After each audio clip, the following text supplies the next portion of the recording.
I'm guessing cool ball. More of these stories at This hour of News Talk STL brought to you by Chris Cooper and Serenity Wealth Management. Discover little-known strategies that could be the difference between choosing the care you deserve or having someone else decide it for you. Get a free copy of Chris's book at serenityltc.com.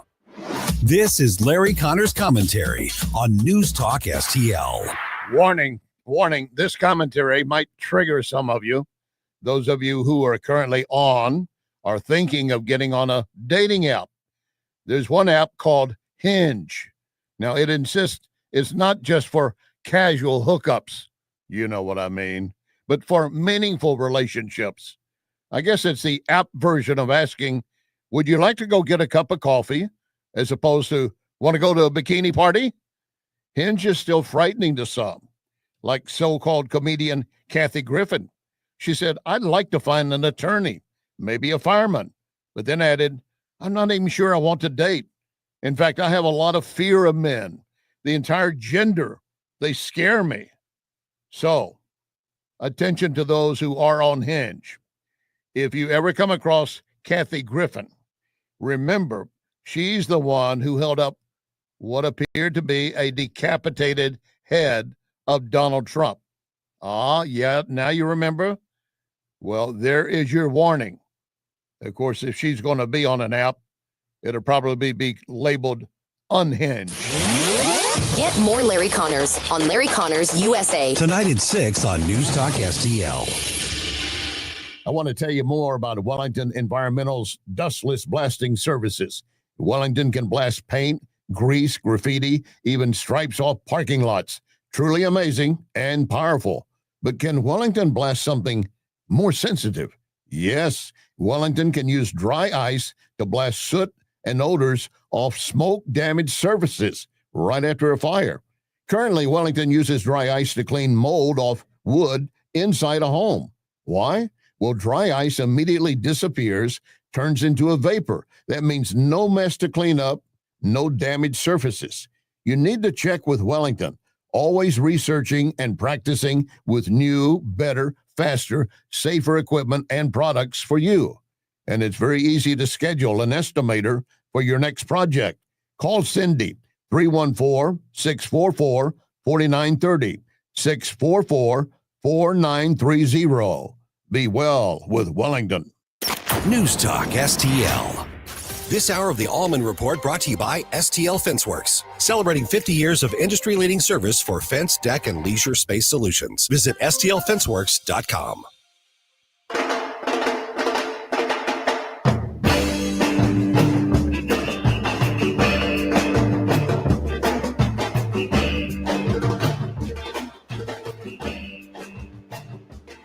Oh, give me land, lots of land, under starry skies above. Don't fence me in.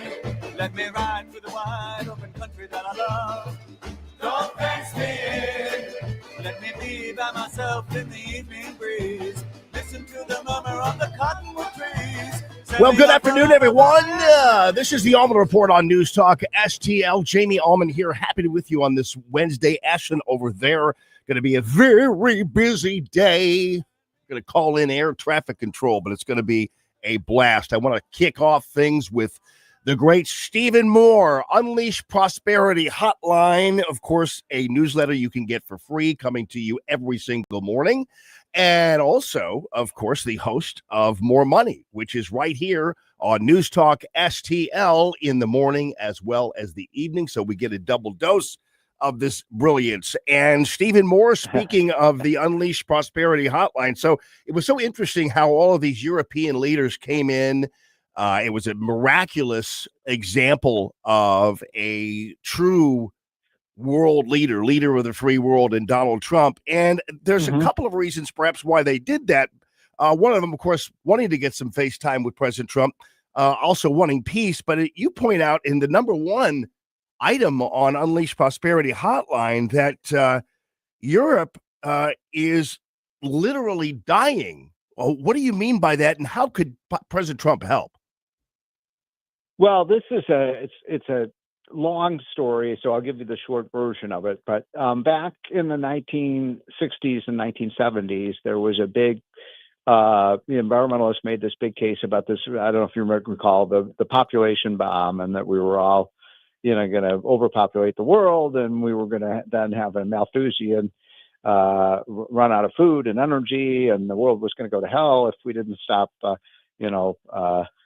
breeding like Norwegian field mice, et cetera, et cetera. Yeah. And of course, as a result of this scare campaign, a lot of couples, it was tragic actually, stopped having kids because you were despoiling the planet if you were being fruitful and multiplying, and so birth rates fell very substantially, no more severely than in Europe. And so what's happened in Europe over the last 30 or 40 years is that Europe now has more people are dying in Europe than are being born. And that's a negative population growth scenario, which is very, very dangerous. It's bad for for a country's economy. It's bad for the people themselves, and so Europe is, if they stay on this course, their population is going to fall by half over the next 50 to 100 years, because they're just not having the children. And we in the United States have a somewhat a similar problem. Our birth rates are below replacement level fertility. So the replacement level fertility is 2.1 kids for every woman of childbearing age. We're at about 1.8, but Europe's at about 1.2 or 1.3. And so their population is declining, and you can't be, an economic superpower if you're shrinking. Right. And I mean, I know the Europeans are not having as many babies, but the migrants are. And that's been the same thing here, as we just learned today, with the booming migrant population here, the illegal immigrant population here. And so that's going to be trouble, because eventually, even as they give up their churches and, all things that really made Europe, it's going to be a bad sign. But one thing though about this that's important is, and this is what makes America uniquely, many things make America a uniquely great country, but one is that unlike the Europeans, we do assimilate immigrants. We have a society where we assimilate immigrants into our American culture and society and our workforce. Europe does not have that, and so in European towns, all the immigrants stay segregated in one area, and so on and so forth, and it's created a lot of havoc. Whereas we are truly a melting pot, and that's unique about America, and it's one of the reasons, by the way, because of immigrants, we don't have the same population decline problem that the Europeans. By the way, Asians have this problem too. I mean, look at countries like Korea and Japan have very, very low birth rates, and they have a demographic crisis as well. Yeah, no doubt. And I think that's why, we encourage legal immigration so much so, because we don't want a whole separate subculture of people who aren't really attached to this country. That's exactly right. Yep, you got it exactly right. Yeah. All right. On to the economy. And I know that there's been talk of some perhaps a trade deal with China. You talk about Asia and its own population struggles. China also has its own trade struggles. I mean, it's not the only Asian country trading now, and it hasn't been for 10 years. So it's got some competition and perhaps even a trade deficit, right? So China is, a strange country, because in the 80s and 90s and through the early 2000s, they had really moved towards freedom and free markets. And, when they moved towards free markets, their economy boomed. And then you have President Xi comes in, and he's a communist. He's an old-fashioned Mao Zedong communist who has really suppressed the rights of his own citizens, and they are no longer a friendly nation. They're an adversarial nation. We need to deal with China. And I'm a free trade guy, as you know, but when it comes to China, I think we have to be very careful about making trade deals with them, because you can't trust them. Remember, it's like making deals with the old Soviet Union. They would just ignore that you can't take their word for things, because they lie, they cheat, and they steal. Yeah. Wow. I mean, that's crazy. Hey, Stephen Moore, he sends out the Unleash Prosperity newsletter every day. It's totally free. All you have to do is subscribe to it. He's got his show here on News Talk in the morning and the evening on Sunday.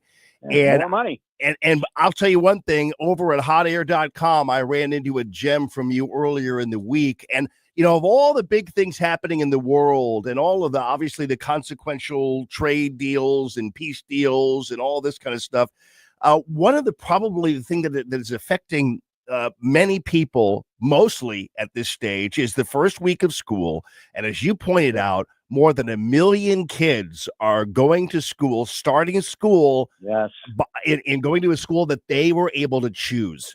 right. This is a great, and I don't know if you have school choice there in the St. Louis area. If you don't, you should. I mean, I think it's a human right that every family should be able to send their kid to the best school they possibly can, whether it's a public school or a charter school or a Catholic school or a Jewish school or a Montessori school. There's an old saying, when consumers get to choose, they get more efficient and better services. And so this is a trend that is really positive, that we're finally recognizing that we have an education crisis in this country with falling test scores. And we need to make sure, if we're going to retain our economic superpower status, we have to make sure that we're giving kids the best possible education that they can get. And I have 5 sons, 3 sons and 2 stepsons, and every one of them is completely different. They all have different aptitudes, they have different interests, they have different, some are good in sports, some are good in science, some are good in math. And, we need this idea of warehousing kids in a school that, I hated school when I was a kid. I hated it because I was like bouncing off the walls. Today they'd probably give me drugs. Or something, Yeah, right. I know. Yeah. But anyway, I think schools need to be tailored to what's best for every kid, and we shouldn't let the teachers' unions run our schools. Yeah, and it turns out it's really not about the kids for some of these people. It's about the money. So in Missouri, for instance, a voucher program, all we do is take, let's say it costs $7,000 to educate a child per year in a St. Louis public school. We just take that $7,000 and basically create a voucher or a scholarship or what have you for that kid to choose any other school. And they don't want that money taken away because they're not spending $7,000 themselves on the kid. But hold on. Let me just, I want to correct you on one thing. Yeah. I mean, first of all, the St. Louis schools are spending probably $20,000 per kid, not $7,000. When you take all in all the money that they're getting, yeah. And it is simply a truism around the country that you can get a better education for half the price in the Catholic school system. So something is terribly wrong with what we're doing. And by the way, I'm a product of I went to Catholic grade schools, but I went to a public high school and I got a great education. And I had choice. I could have gone to a Catholic high school, but I wanted to go to the public school. But the competition is really important. And what the studies are finding now, that of so many kids around the country are using vouchers to go to alternative schools, guess what? The public schools are realizing, hey, we better clean up our act. Right. We better start, So it's going to be good for everybody now that we have more school choice, and we need it in Missouri, we need it in Kansas, we need it all over the country. Should have. And by the way, the people who benefit by far the most from this are low income minorities, Black and Hispanic kids who love vouchers, and the parents love being able to send their kids to great schools. Yeah, it's a measure of our world that you upped that cost amount, because I think I was grabbing that figure from when the conversation they lie. The conversation about numbers are completely lie. Yeah. They don't count all the spending. Yeah, right. Yeah. And it began at numbers thrown out there at the beginning of a conversation about school choice. So, that's crazy. And okay, and one more thing, Stephen Moore. Yeah. So we've been talking about nuclear energy. I know that I think we ought to be returning full force into coal as well. But you point out in your newsletter this morning that America is falling behind on nuclear energy. Yeah, we are.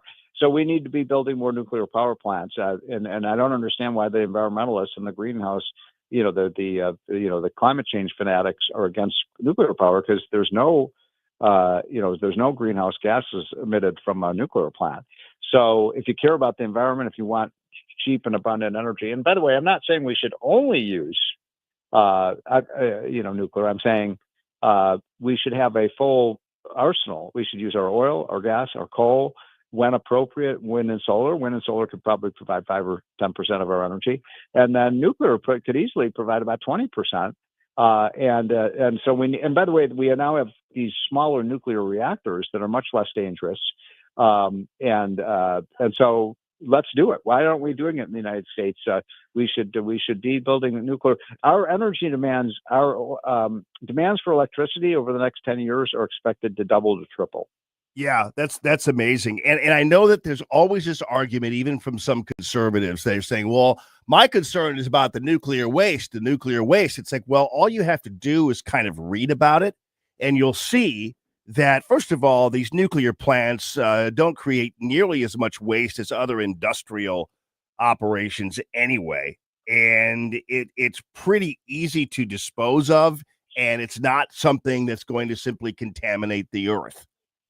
Well, the other thing that people have to realize is the by far the most dangerous for the environment are wind and solar plants, because if you wanted to provide all our electricity from wind and solar power, you'd literally have to industrialize the entire landscape of America with windmills and solar panels, and that's not very good for the environment either. Hey, I got to run. Thank you so much for having me. Appreciate More you money being on with the me. weekend. No doubt, it's a great show, Stephen Moore. Thank you so much for your time. That's great. I usually take him as long as I can before he has to just simply quit. I run him down. He's a busy guy though, man. It's like it's crazy. Because I'll probably be looking at the Newsmax TV here or Fox News or something, and he'll be up there. The fact that he gives us as much time as he does is fantastic. President Trump's polling numbers are going crazy. And we also have some developments with remember the tornadoes?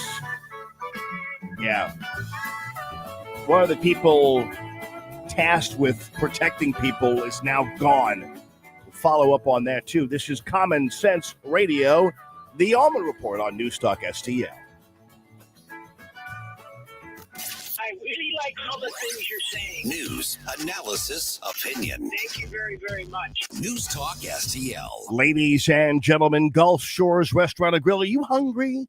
Go to GulfShoresRestaurantandGrill.com and check out whether or not the food truck might be out and about right now. And you can chase it down and you can get the wonderful Nolan-style deliciousness brought to you at all 3 locations in St. Peter's, in Edwardsville, as well as Creve Coeur, the original store. And it's all in mobile form. It's really great. I mean, obviously, the menu is more limited than it is at the restaurants. But, man, is it delicious. You got to try the fish tacos, those mahi-mahi tacos, or the red snapper that you can have fried, you can have blackened, you can have buttered, whatever you want it to be, you got it at Gulf Shores Restaurant and Grill.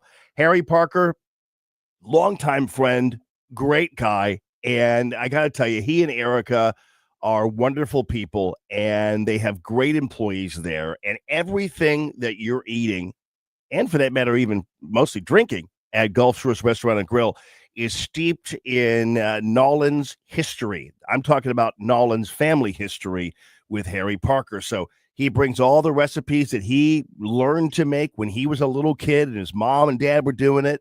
And he cuts his own fish. They make their own sauces. They come up with their own spices, everything else. And it really is a treat. The portions are great. The pricing is wonderful. The atmosphere is great, too. Out of Creve Coeur, oftentimes Pennsylvania Slim will be strumming out there, still doing this for probably about 12 years so far. Gulf Shores Restaurant and Grill.com. Gulf Shores Restaurant and Grill.com. A legendary weekend is coming to the Lou. Don't miss the Stiefel Charity Classic presented by Compliance Solutions, September 4th through 7th at Norwood Hills Country Club. Watch PGA Tour champions compete and enjoy a live performance by music sensation OAR at Friday's community concert presented by CarShield. Tickets start at just $20. Kids, military, veterans, and first responders get in free. Get your tickets today at StiefelCharityClassic.com. Hey there, Tim Jones here. When life changes, you need someone you can trust.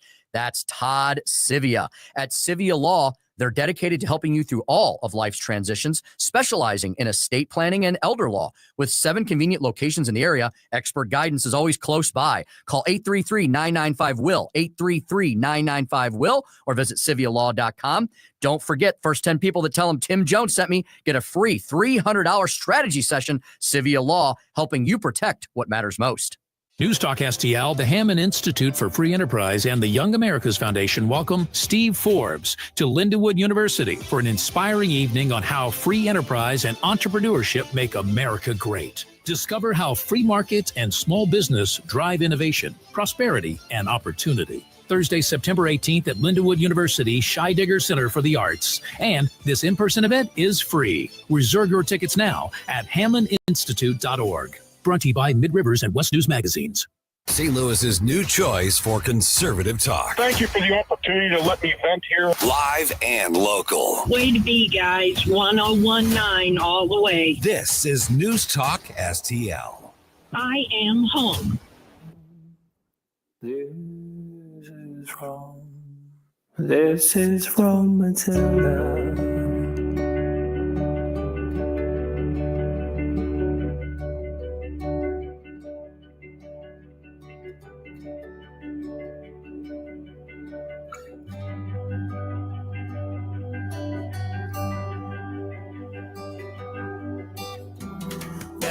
Like Johnny Flynn said, the breath I've taken and the one I must to go on. Good afternoon, everyone. This is the Allman Report on News Talk STL. Jamie Allman here. Pleased and privileged to be with you on this beautiful little Wednesday. I smell September. Ugh.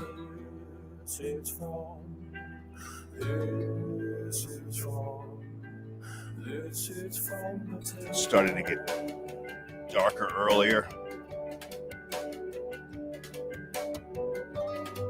Something about the angle of the sun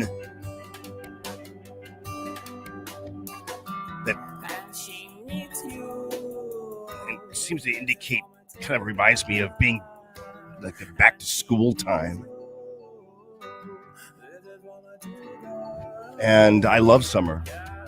So this went fast considering how long we slogged through this miserable winter, you know. Yeah, we didn't usually go back until after Labor Day to school. Now everybody goes back like the 17th of August. How'd that happen? Although we didn't get out until like June 7th, so maybe there's a trade-off there. I love it when Caroline Levitt. You guys know I've kind of identified a little bit of a cancer there at Fox News. And her name is Jackie Heinrich. And she is the one who famously, man, that did not age well. Because I played that for you earlier in the week. When Jackie Heinrich said that Putin appeared to have steamrolled President Trump. And I don't know whether that was her observation or the observation she got from the other harpies in the White House press corps, because you know what happens is, and this is normal. This is a personality thing. This is a human thing, where you have a situation where people always want to be liked. They want to be accepted into the club, and there are some people like Steve Ducey, who doesn't really necessarily have that burden where he needs to be accepted. So he's been kind of a little off the grid there, and that's good. I like his fire, I like his courage, his stuff like that. And then of course you have Brian Glenn, who is on the show with me quite a bit, and he is the White House correspondent that, of course, all the other correspondents loathe because he has a great relationship with Trump, and they think that Brian Glenn's a suck-up, whatever. But I got to tell you, I'd rather have that more developmental form of journalism where you're kind of like on the side of America than an entire group of people who are not on the side of America. And anything Trump does, they are going to attack and undermine and everything else, which is what they do. So Jackie Heinrich is one of those people at Fox News who doesn't have a strong enough constitution to be able to just kind of be her own person. So she just simply goes in and kind of apes what the rest of the popular kids ape in the White House press corps. And Caroline Leavitt has finally kind of gotten wind of that and has finally kind of caught on to that and is absolutely not going to take any crap from Jackie Heinrich. So this is the kind of fight that I like. Since the president often says that this war would not have started if he were in office, and True. and Putin confirmed that. It's true. Do you accept that as true? The European leaders do. Well, and President Putin himself said that, by the way. He did say that. The question I have, though, is what is the president going to do to ensure that these security guarantees last beyond him? And keep in mind, Jackie Heinrich will kind of give you this idea that, well, I have to attribute that to the president because it's not I don't have an opinion. But, she does have an opinion. So here she's saying, well, I can't say that. Well, then it's easy for you, quoting the president, you have to be so even-handed and so right down central and call the balls and strikes. But when it comes to regurgitating a presupposition and a lie like the president was steamrolled by Putin, you had no problem doing that when you were doing your reporting on Friday. Brian Kilmeade had to basically correct you and indicate to you that you're really way out of line. Now, so it's so interesting, though, how some of these journalists, and I'll get to Caroline Leavitt's response, it's so interesting how some of these journalists are more than happy to kind of convey opinions and things like that. But they will always be very, very sure to attribute everything that's positive that President Trump says or that he says he's going to do and just kind of put it in quotation marks and do all that kind of thing. But she had no problem advancing that. And here's the thing, and this is where, I really think that there's nothing too small to pay attention to and not obsess over, but to monitor and that kind of thing. There's nothing too small. And you got to pay attention to this stuff or it's going to basically creep up on you and it's going to get you. It's kind of like in those situations where you keep letting people like Jackie Heinrich get away with what she's doing. She's just going to keep on doing it. And that truly is the key. So I'll start over here and let Caroline rip her to shreds. Thank you. Caroline. Since the president often says that this war would not have started if he were in office, and Putin confirmed that. It's true. Do you accept that as true? The European leaders do.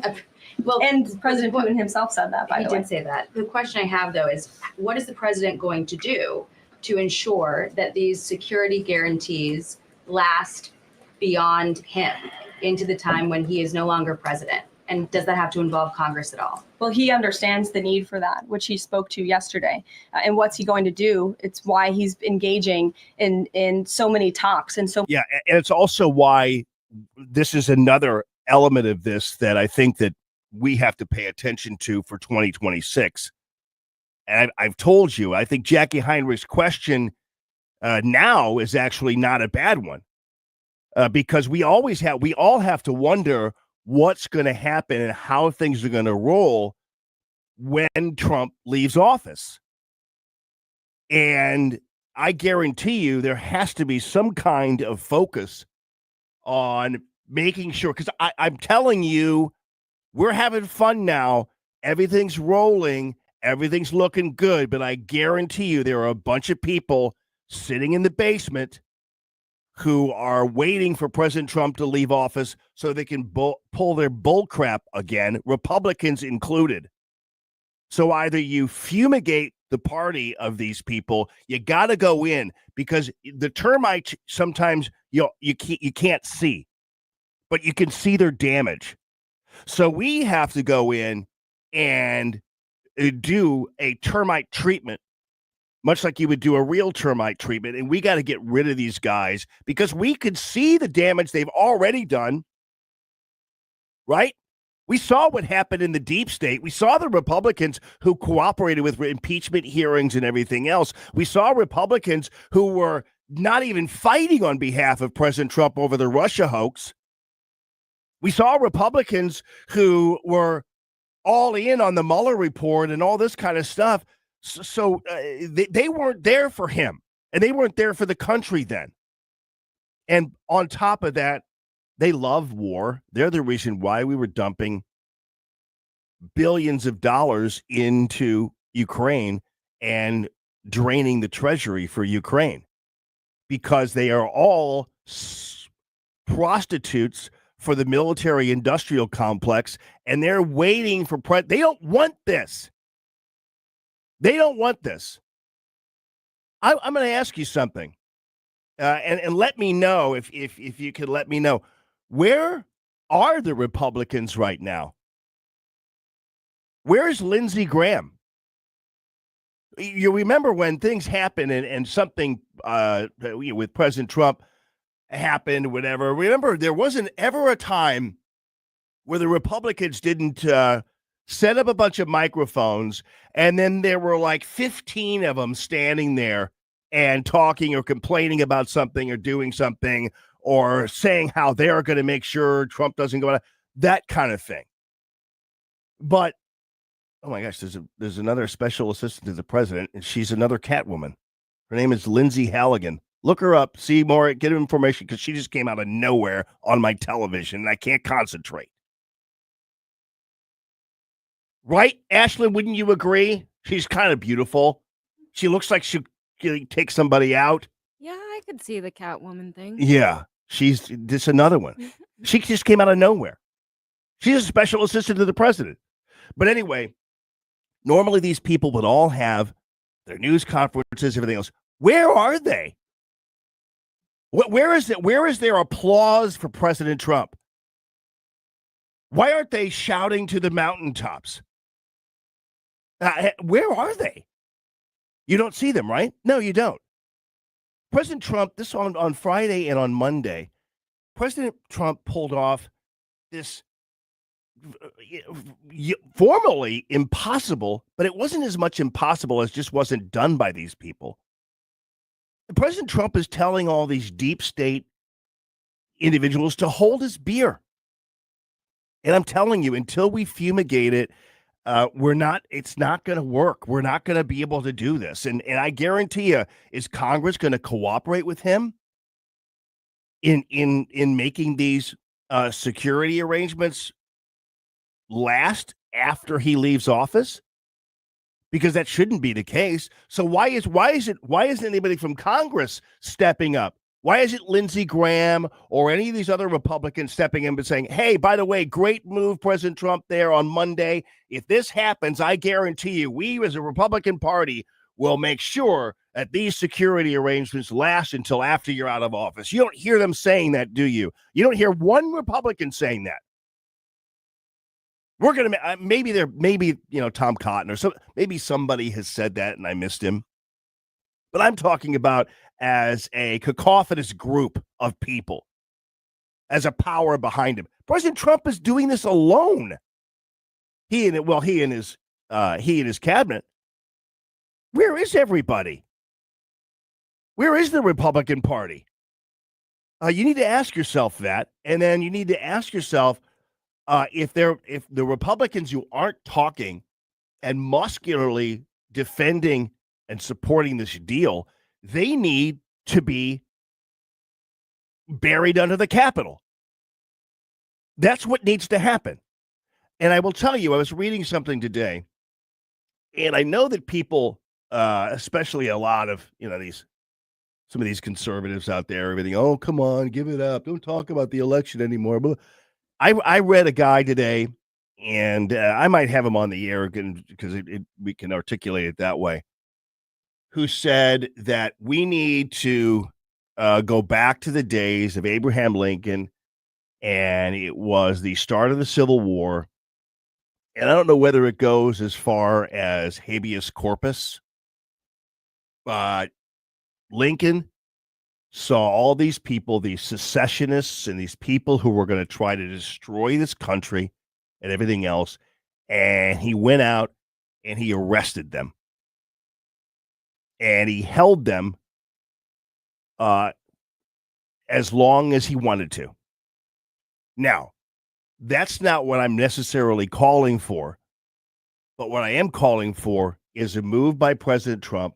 We've got to get prosecutions.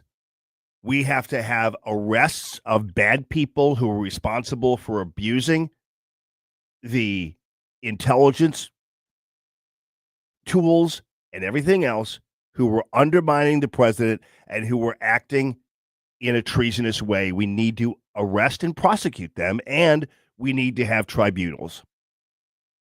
So we need to have tribunals that will go after the deep state as a whole. We need to have tribunals who will go after the January 6th committee. We need to have tribunals who go after the Green Revolutionaries. If we do not get into a situation where we prosecute these people and make them disappear, this country is not going to be able to continue on in the way that it should continue on, because these people are rebellious. And you remember what President Trump did to the rebellious. I'm sorry, President Lincoln got it mixed up. Again, I'm not calling for like mass arrests or encampments, but you know what I'm talking about? We've got 3 years left to cement America first. It's a lot of work. It's heavy lifting, but we've got to do it. All right, coming up next, I got a guy who knows the creator of conservatism. It's Common Sense Radio, the 3 Martini Lunch, the Allman Report on News Talk STL.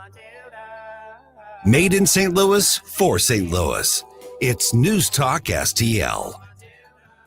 1019 and 94.1 News Talk STL. Live and local. Listen to what those local folks are telling you. News Talk STL. Ladies and gentlemen, I will tell you in more ways than one, I am really happy to have the Wallner home selling team supporting the show, but I am also truly happy to be a member of the Wallner home selling team of Berkshire Hathaway. We're really good at what we do, by the way. Just letting you know, if you need your home sold or you need to buy a home, there's no better team than the Wallner team. I know because I work with them, and I'm pretty good at it myself. 314-810-SOLD, 314-810-SOLD. In listing your home, you're going to get the lowest commission. You're going to get the kind of treatment. I'm talking about the drone pictures, everything. We're going to make your house so attractive that people will fight over your home. That is for sure. And also, when it comes to buying a home, we're going to negotiate on your behalf and get you the best price on that home and the best terms and everything else. So we're going to make it happen for you with the Wallner home selling team of Berkshire Hathaway. 314-810-SOLD. That's 314-810-SOLD. The left, for months now, one by one, have been begging for a civil war. Every caller gets their say. We got to stop and not put these officers in situations where they feel like they have to overreact. And whether you agree, we have to assume some responsibility, because I'm a black man, or disagree, I think you're politically wrong. I do not need athletes to tell me. You're invited to join the conversation. Thank you for canceling all your games. Now I get it. 1019 and 94.1 News Talk STL. Hi, it's Chris Arps, and I've been a customer of Royal Banks, Missouri for many years. They are a full-service, locally owned and operated community bank with 17 locations throughout the St. Louis area, including locations in Hannibal, Jerseyville, Granite City, as well as 2 locations in St. Charles. Plus, given today's headlines in the overall banking industry, it is reassuring to know Royal Banks of Missouri has the highest financial ratings in St. Louis for stability and strength. Royal Banks, Missouri is reinvesting in its hometown of University City. Join them Tuesday, September 2nd, 2025, as they open their doors to their new location at 8550 Olive Boulevard at the corner of Olive and McKnight. Stop by to see our refreshed look with the same exceptional Royal Bank service you know and trust. Learn more about our upcoming move in University City by visiting royalbanksofmo.com, royalbanksofmo.com today. That's Royal Banks of Missouri, the community bank for your community. Window World. How what a charming operation Window World is. You know why? Because Window World makes it super easy for you to beautify your home, to make sure you lower your heating and cooling bills because you're decrepit windows, you're heating and cooling the outdoors. So get the windows that are thermally superior to all the rest. Get the windows that are double paned. Get the windows that are also backed by a lifetime warranty that covers all parts, glass breakage, and labor. In just more than 20 years in business, Window World has improved the look and thermal efficiency of almost 80,000 homes, people. I'm telling you. Qualified Remodeler magazine. They're like, wow, you guys sell a lot of windows. It's pretty great. And we're some of the people buying them, of course, because we're remodelers and we love your style of window. Looks great from the inside and, of course, from the curb. It's the preferred window of the St. Louis Blues. It's simply the best for less. 314-993-1800. 314-993-1800. The Good Housekeeping seal of approval for you, too. And, of course, financing plans for you if you want to do a whole house project or whatever. And, of course, free estimates. Window World, 314-993-1800. Simply the best for less. Colombo and Company. Andrew Bailey heads to the FBI and Catherine Hanaway takes over as Missouri AG. We'll discuss the impact Wednesday with Missouri political insider Rodney Boyd, plus Danny Define and Closest Cabinet. Live and local weekdays at 2 on News Talk STL.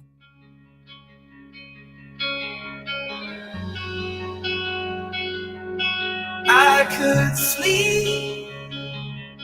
I could sleep. I could sleep. I could sleep.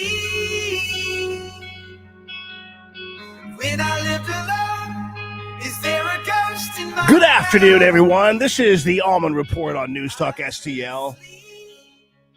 Jamie Allman here. Super happy to be with you. You know what the term Riz is? Well, I guess it used to be maybe in the old days swagger, I guess you could say, if you want to put it into a 1940s form. But Riz is the one that all the kids use now.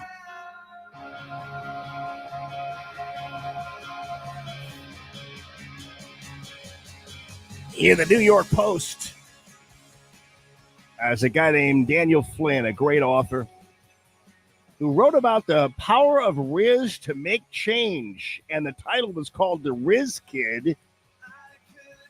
And Daniel Flynn knows exactly who the original Riz Kid was.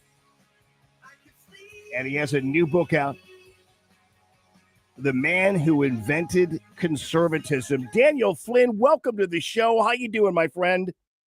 Outstanding. Thank you for having me on. Oh, wow. Well, I'm really super excited about this because I had no idea about this guy. And tell me about him and tell me about your article, The Riz Kid, and, of course, your book, too. Sure.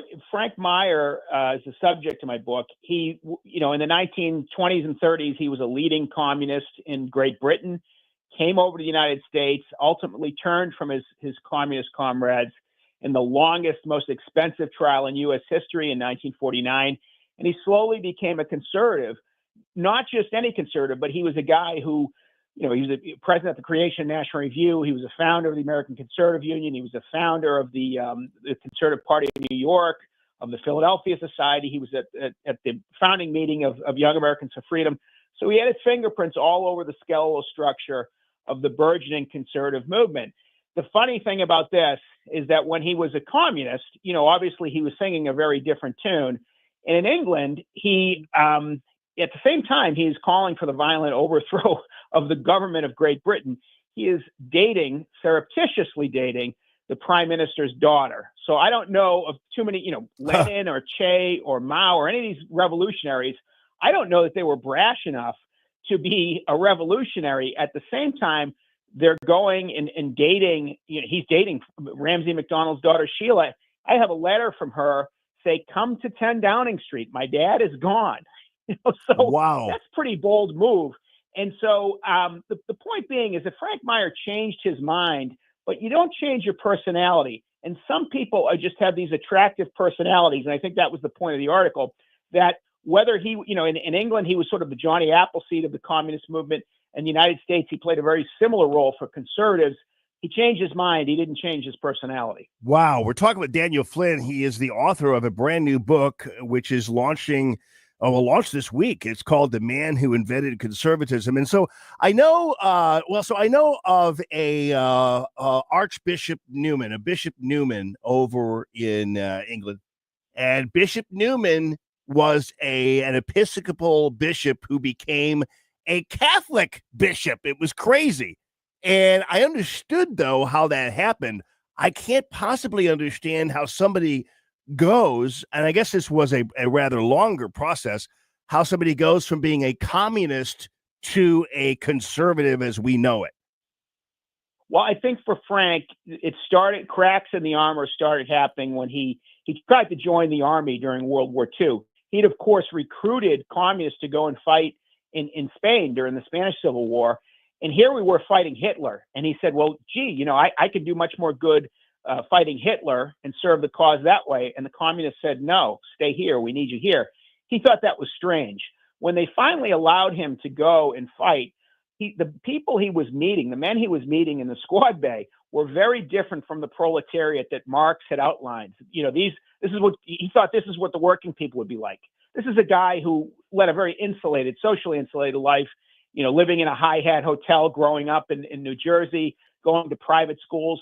Here he meets the workers that Marx talks about, and they're not like the people that Marx described whatsoever. When it became clear to the communists that he was drifting away, they went to his wife, Elsie, and said, listen, Frank is not a good communist. You need to divorce him, and we will allow you to stay. She loved her husband, and that began the process of them getting out, escaping from communism. And from that point forward, they lived at an isolated farmhouse, so isolated that when Bob Dylan later wanted to live in a place where no one would find him, he moved next door to the Myers. So Frank started sleeping during the day, staying up all night. He bought a gun. They were very much afraid of repercussions from the communists because he was testifying against them in trials and in committees and things like that. And that kind of began the process of him moving over from a communist over to a conservative. Wow, that's incredible. I mean, and so ultimately, I wonder if my grandfather knew of him, because my grandfather passed away in 98 at 101 years old, but my grandfather was a socialist. Like the first Democrat he ever voted for was FDR. So I think he was like a Eugene Debs guy and everything else. So at that time, there was a big difference between the so-called socialists and the true communists, correct? There definitely was. And I think Frank, living in a place like Woodstock, where you have this arts community, he was very much on the outs. But in his life, he really weaves through all these people, a lot of non-political people. I mean, he was best friends with Eugene O'Neill Jr., the greatest American playwright's son. He lived next door to Bob Dylan. He's the first editor to publish a freelance article by Joan Didion. A lot of people think she's the best essayist of the 20th century. He was involved with, there was a guy named Theodore Sturgeon who wrote the line "Live Long and Prosper" in Star Trek. He wrote a number of big Star Trek episodes. He came up with the Prime Directive. Frank had him writing for him for National Review. So whether you're talking about Star Trek or Eugene O'Neill or, H.G. Wells, T.S. Eliot, all of these major figures of the 20th century, Meyer's life was sort of weaving in and out of them prior to him becoming an editor over at National Review. Wow. You've got some really great books out there. I think is aging very well, and it's from 2002 called "Why the Left Hates America." Yeah, unfortunately, it is aging well. I know. Think at the time, that was a controversial title and controversial to put on a book, and I suppose that's why it sold so many copies. But I don't know that that's a very controversial thing to say after what we witnessed a few years ago with all the statues being torn down and all, the assaults on all of the heroes of this country. So yeah, I think you're absolutely right on that one. Yeah, I mean, it's crazy. It was so way before its time, but also I think we realize how whatever we're seeing now in terms of the antics of the left really kind of has been growing and festering for a long time, and we just kind of let it. So now we're noticing, and I think some Republicans even let it, to tell you the truth, until Trump came along. Yes. And I think, just to bring it back to this book, I think that's a big reason why Frank Meyer left the Communist Party. In the 1930s, the communists had a slogan: communism is 20th century Americanism. They very much were trying to wrap themselves in the American flag. And once they started aligning with Hitler, people realized how much of a lie that was. And so Meyer very much his mission was to try to wrap communism up in the American founding and the American tradition. He realized he couldn't do that, and he asked himself, well, what does wrap up in the American tradition? What meshes with it? And that's where he came up with this idea of fusionism, which is that, freedom does. That the American founding, the American tradition is about freedom. So you mesh traditionalists with libertarians, and there you get sort of the modern conservative movement from, say, Barry Goldwater through Ronald Reagan. It was very much Meyer's ideas that propelled that. And Reagan, of course, recognized that in the early 80s. Wow. The book is called The Man Who Invented Conservatism. The author is Daniel Flynn. And man, what a great discussion. And thank you, by the way, for your service as a U.S. Marine, buddy. And, no problem. I appreciate that. And he's also the senior editor of the American Spectator, which is really cool. I know that people don't necessarily get the magazine version these days, but you get it online. And the author of several great books if you look him up. But you can find the book on Amazon and all great bookstores, I hope. The Man Who Invented Conservatism. Daniel Flynn, thank you so much for your time. Fascinating stuff. I'll read it, man. I can't wait. I appreciate it. Thank you so much. All right. You're welcome. That is it's amazing. And what's interesting, too, is I'm looking at his book list, and it's nothing really short of shock that he wrote this book in 2002, Why the Left Hates America. And I'd like to go back and read that one, because I think what happened is that the Democrat Party and, of course, the Uniparty and everything else just kind of let this go on. And it wasn't until there was actually a true threat to the left and its view of America in the formulation of Donald Trump that we started to beat them out of the bushes. That's what happened, when you start to smoke them out with a real conservative like Donald Trump, instead of having a uniparty filled with a bunch of Republicans who just kind of took it whenever they wanted to give it, man. So I think we've successfully smoked them out. That's for sure, because they're all running out into the streets with their hair on fire and their pants pulled down, temper tantruming and everything else. It's been a blast. This is Common Sense Radio, the Allman Report on News Talk STL. For 3 generations, one family has ruled the road in quality asphalt paving. Ruby's King of the Road Hot Mix Asphalt Paving. Family owned and operated. We're your leading authority for driveways, lanes, and parking areas. No project is too small or too large. We cater to both residential and commercial needs with unbeatable quality at just $38 per square yard plus labor. Call 636-295-9949. 636-295-9949. Ruby's King of the Road Hot Mix Asphalt Paving. You save when we pave. Escape to Stone Ledge Distillery in historic Defiance, Missouri, where Missouri-made spirits meet unforgettable experiences. Sip handcrafted cocktails and martinis in our lounge, unwind in the private cigar room, or soak up the outdoors on our outdoor patio and live music stage. Celebrate Stolock Ozark Highlands whiskey, Inversion vodka, and the best of Missouri spirits. One drink at a time. Mention News Talk STL and get 10% off your tab. Visit stoneledgedistillery.com. Your getaway starts here. Hi, Kirk Hilsinger here, and I'm the new chairman of the St. Louis Republican Central Committee. I invite you to our meetings that take place the first Thursday of every month at 3710 Hampton Avenue. You can stay connected with us to learn more about how you can get involved, make your voice heard, and contribute to our shared goals. Together, we can make a difference in the city of St. Louis and the state of Missouri. For more info, visit our new website at stl-gop.com.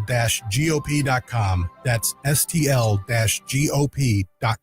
Paid for by St. Louis City Republican PAC. Curtis Farber, Treasurer. Tim Jones here for Comprehensive Chiropractic in Eureka, the premier chiropractic and sports performance facility in the region. They've helped me recover from day-to-day aches and pains for years. And here's something special, personal training programs. Whether you're an athlete committed to increasing performance, recovering from an injury, or just want to get healthier and lose weight, their personal training programs will help you reach your goals and stay there.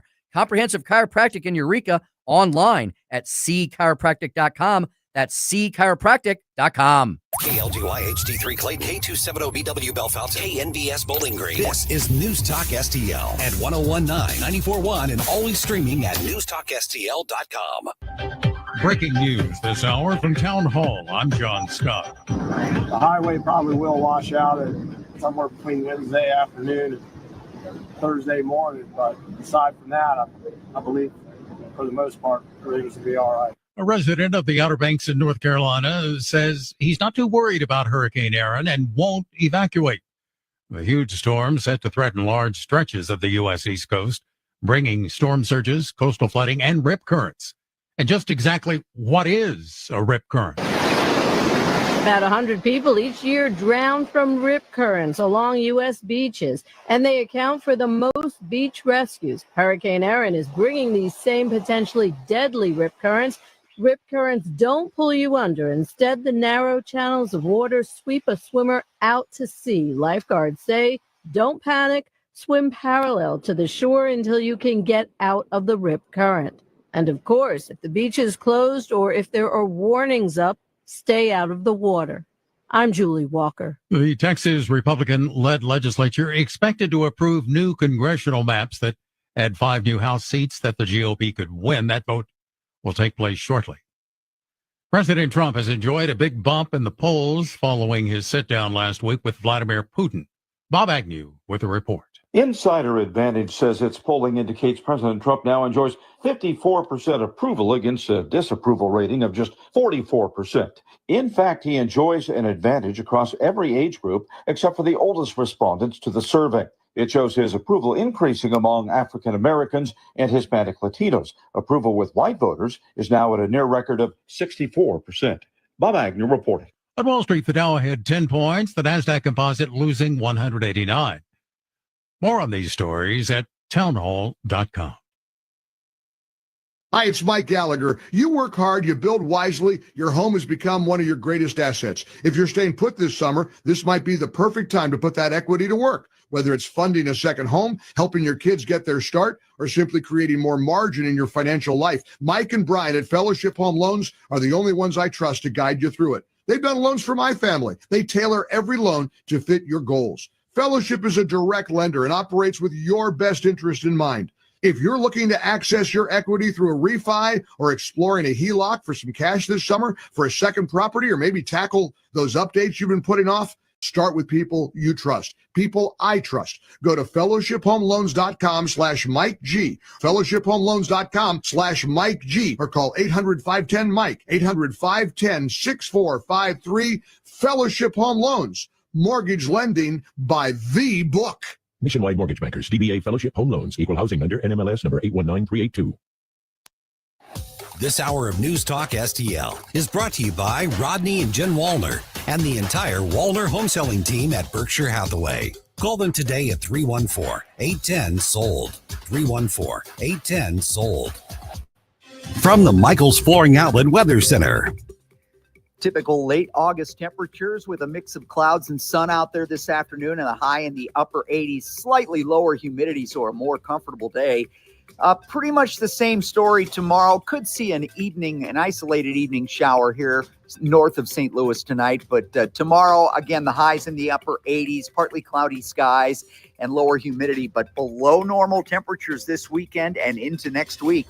I'm KMOV First Alert meteorologist Kent Earhart. When you're approaching retirement, there are a lot of questions to answer. Do you have enough money to fund your income for life? How should you claim Social Security? And what's your plan for health care and long-term care? Hi, I'm Eric Robert, Director of Investments with the ClearPath Wealth Management Group at Stifel and host of On the Money Saturday mornings at 9 on News Talk STL 1019. Don't leave your retirement to chance. It's crucial to understand and address relevant risks before you retire. Our team can help you get organized, guide you through critical retirement decisions, and create an investment portfolio designed around your needs. To schedule your free retirement plan consultation, go to clearpathinvesting.com. That's clearpathinvesting.com, or call us at 636-695-2650. That's clearpathinvesting.com or 636-695-2650. Stifel Nicholas and Company Incorporated, member SIPC and NYSE.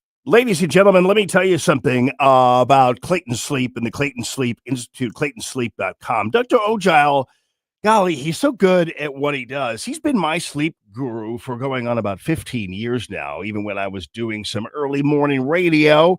And yeah, you got to have the help that you need and the solutions that you want by just going to the Clayton Sleep Institute, claytonsleep.com. And there are a variety of different kinds of sleep problems that Dr. Ogile can resolve once and for all. So here's the situation. You've got a trouble with sleep apnea. And then what happens is sleep apnea is the kind of thing that's going to take basically, your whole life away, because what's happening is your wife is deciding she doesn't want to sleep in the same room with you, and you're just all over the map when it comes to trying to figure out what you're going to do in the other ways. And so, yeah, you got to get Dr. Ogile to resolve that problem once and for all. On the other hand, you also are going to need some help with insomnia, let's say. Yeah, insomnia. Insomnia is something that you don't have to deal with, shouldn't have to deal with, and can easily get it resolved if you just get Dr. Ogile on your side. Pediatric sleep problems. A lot of people have issues with their little kids or whatever it happens to be. And yeah, they can even resolve that if you've got grandkids who just aren't going to bed. That's all the problem is right there. So check it out right there, claytonsleep.com. You can go to the Clayton Sleep Clinics or have Dr. Ogile come right up to you. That'll be great. It's claytonsleep.com. This is so stupid. St. Louis's. Okay, I'm hanging up on you now. Place to talk. News Talk STL.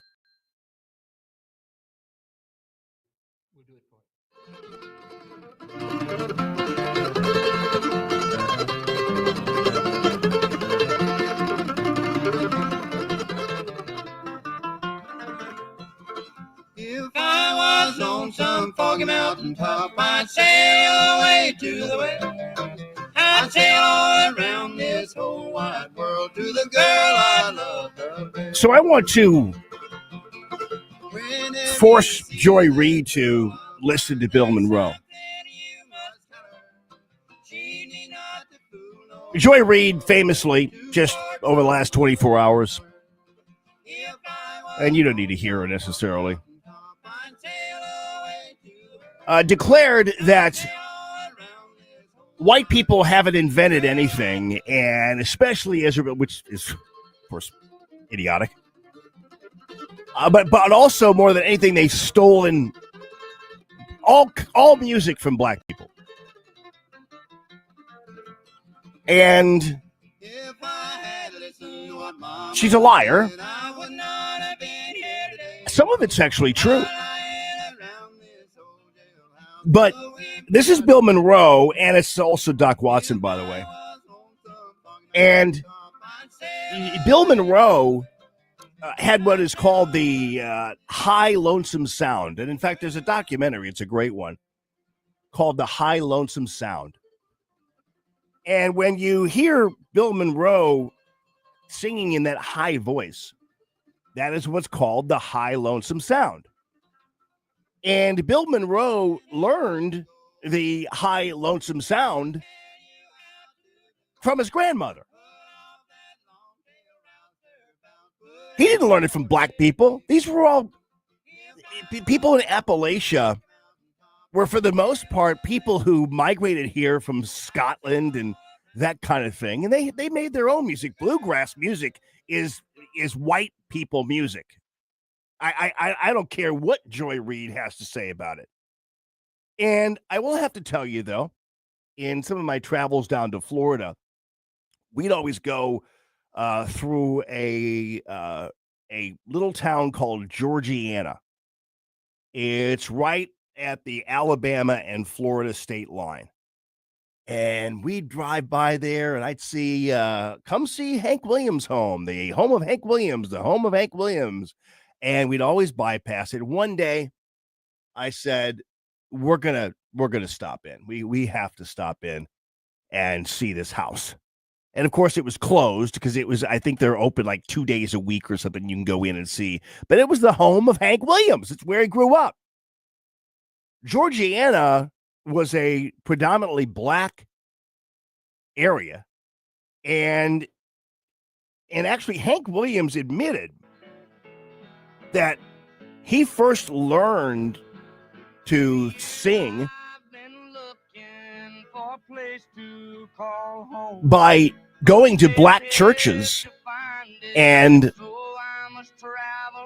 listening to choirs and things like that. And he actually originally started with gospel music.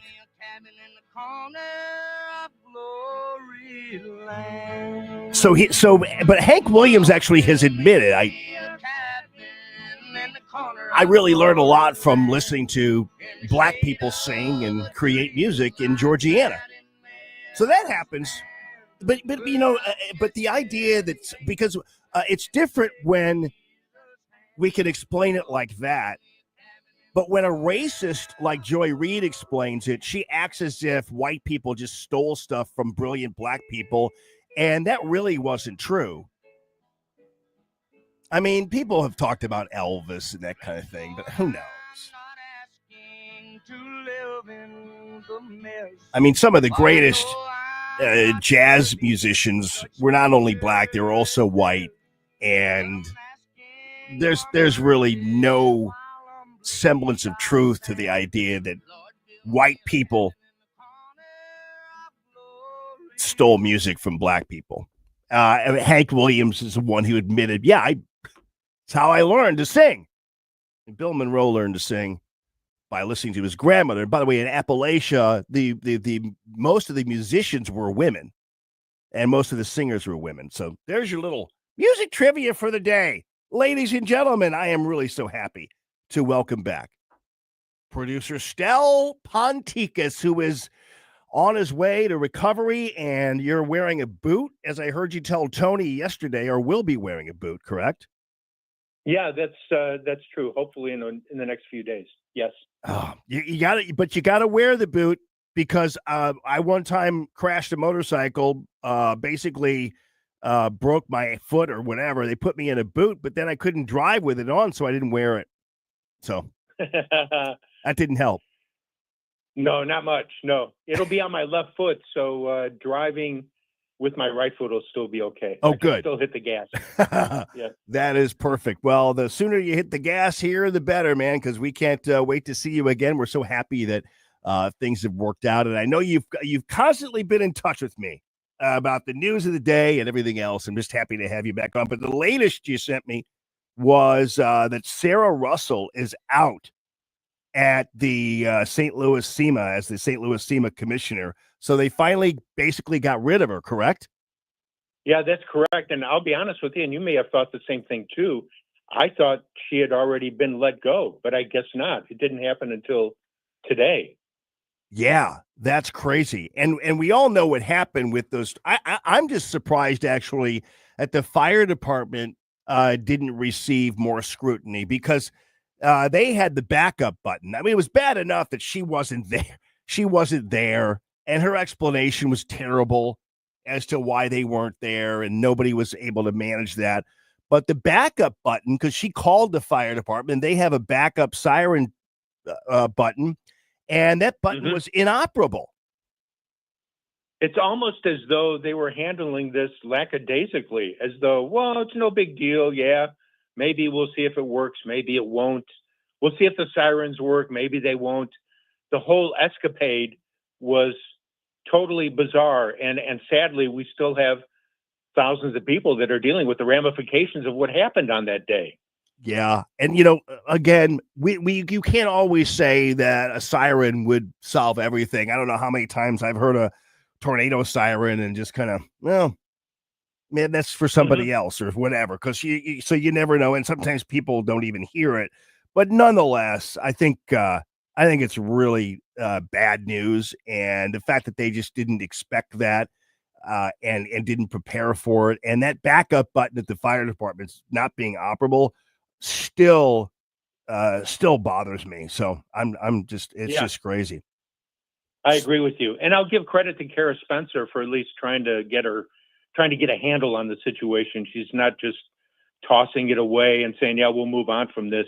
She seems as though she's serious about trying to solve the problem. Well, I can see that the picture of you and you're wearing, of course, your Cubs hat and your Cubs World Champions hat. Well, they did sweep a doubleheader from the Brewers yesterday, so we'll give them credit for at least doing something positive. Well, I know, and I was reading Gordo's column in the Post today. I think our baseball writers do a pretty good job in St. Louis. I think Derek Gould's a great writer, and some of these other guys in Ben. But I got to tell you, we took my 96-year-old mom to the game on Sunday, and it was, that's a Yankees series, dude. And normally, as Gordo pointed out, you'd get like 40,000 people in that stadium, and there were like 20 something. It was really weird being there when there's hardly anybody there. It's really kind of crazy. Never seen it in my lifetime. Very odd to see, especially in the upper deck, literally tens of fans in some of the sections. I'm totally amazed at how the attendance has dropped off. For the weekend series, I did total the numbers, by the way, for Friday, Saturday, Sunday, a Yankee series, which should have had, if not a full house, all 3 days, at least Saturday and Sunday, and the average was 30,111 for the weekend. Wow. Oh, that's crazy. Very disappointing. No doubt, because normally, especially with the Yankees and their team, and to see, Aaron Judge and all these stars, man, and Jazz Chisholm, these Jazz Chisholm, it's really pretty amazing that people didn't at least even come out for that. I know it was hot, but that's not the reason. And I think that ultimately these guys, and Goro talked about a little bit about this about Bill DeWitt. These guys really, it's a shame that they took Cardinal fans for granted the way they did. It's a shame that they were they declared this year a season of transition. How can you possibly do that in the middle of the season? I agree. And I think the other thing that really frustrates fans is the fact that the minor league system is not producing players like it should be and like it has in the past. Yeah. That used to be like our farm system used to be like a big deal. It used to be, you'd call these people up and you'd have some instant success there and everything else. And now it just seems like we get rid of these guys, and when the playoffs come around and even the World Series, we just watch a bunch of former Cardinal players. Yeah. And speaking of former Cardinal players, Paul Goldschmidt came down over the weekend. That should have been another reason for many Cardinal fans to turn out to express their thanks to him for the great years that he had here in St. Louis. Yeah, that was great. He got a ovation every time he came up. So good. Good. And I think that was because people were nostalgic for the time when Goldschmidt was around, and we were happier. So, all right. And finally, what's your take locally on good old Andrew Bailey? I think Catherine Hanaway was a good choice. We'll see how it goes. I agree with you on that. I have to admit, I guess if you want to move up the ladder in governmental positions, you've got to be AG in Missouri, because it seems as though that's a good stepping stone for at least getting to the Senate and getting into the administration. And Andrew Bailey is going to be a tough guy to follow up. We thought Eric Schmidt was going to be tough to follow with someone else. And I thought Andrew Bailey stepped in right away and did a great job from the beginning. So I give him all the credit for being on top of issues, filing all those lawsuits against the government, getting together with Ken Paxton in Texas and AGs from other states like Louisiana, et cetera, to come against the mandates and do other issues where they could group together and file lawsuits against the administration, the Biden administration. So kudos to him for doing a good job. I know we're going to miss him. I hope Catherine's got the feet big enough to fill those big shoes. Yeah, it is pretty crazy when you do look at it throughout all of the states throughout the recent history. We have had an all-star cast of attorneys general in Missouri. Yes, and that's pretty great. I didn't include Josh Hawley too. You can put Josh in there too. Yeah, no doubt. They just leave too fast, but that's okay as long as you have somebody in the back to replace them. And I think Catherine Hanaway is she is a bulldog. I don't think she's lost much of that. And even when she was running for governor, when she was Speaker of the House, I mean, she was pretty tough. So I think that's the style I think that we need and want. I think so too. So hopefully she'll do a great job. Yeah, brother. All right, man. Well, listen, Stell, it's good to talk to you again. Looking forward to having you back. Ashlyn has been doing a fabulous job in your absence. So we definitely have been enjoying that experience, and we can't wait to see you. And we're so glad and thankful to God for your continued recovery and everything worked out as well as it did. Thanks. I appreciate that very much.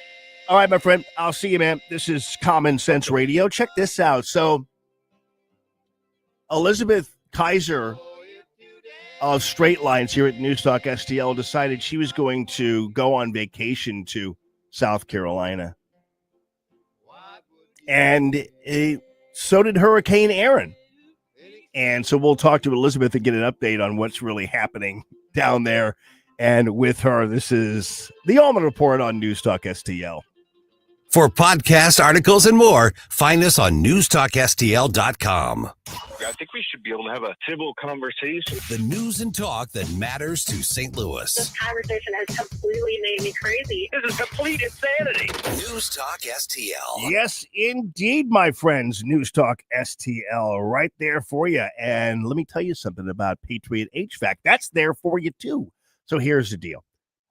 Patriot Heating and Air Conditioning and Craig and Sean, family-run operation, has a long history of HVAC knowledge. And I have to tell you, they have a great history of being very, very responsive to you. They were with me, and I was able to see really what Patriot does in terms of the knowledge. So Sean came in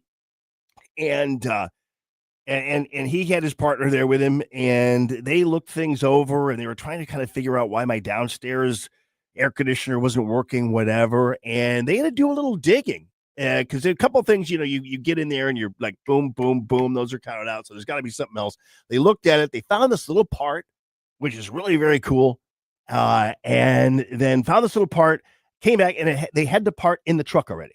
So they're always prepared. They got it done. And I'm telling you what, it was cool in the downstairs, lickety-splickety with Patriot HVAC. Call Patriot HVAC STL.com is the website. Call Patriot HVAC STL.com. Irrigation systems are put through the stress test throughout our hot Heartland summers when temperatures skyrocket and rain is scarce. Tim Jones here for Hydrodynamics Core, which you should call today to make sure your irrigation system is running at peak performance. This is critical to ensure your lawn and foliage remain lush and lovely and that your grass and plants thrive instead of just barely survive. Schedule a monthly system checkup today with Hydrodynamics Core to make sure your irrigation system is working at its best. That's hydrodynamicscore.com, hydrodynamicscore.com. In all these years at Wellington Environmental has been my sponsor. I've never mentioned their duct cleaning services. Allergy season is here, and Wellington crews clean air ducts daily in homes and commercial buildings, also cleaning air handling units and diffusers in commercial facilities. Why? Well, because people will see black dirt and mold on the vents, or they are actually suffering from allergies. Don't be fooled by low-cost duct cleaning providers saying they charge only per vent, because once they get on site, the price will skyrocket. Wellington does not do this, never has. Wellington will give you an estimate, and you say Larry Connors, and immediately you get a 20% discount. Call Cindy, 314-644-4930. 314-644-4930. Make your home and business better, safer with Wellington. Be well with Wellington. If you find yourself feeling out of place in the world, it's comforting to know conservative values haven't been abandoned everywhere. Thanks for being my voice in all this. This is News Talk STL. There are people out there that feel the way that I feel and say what I say. Welcome home.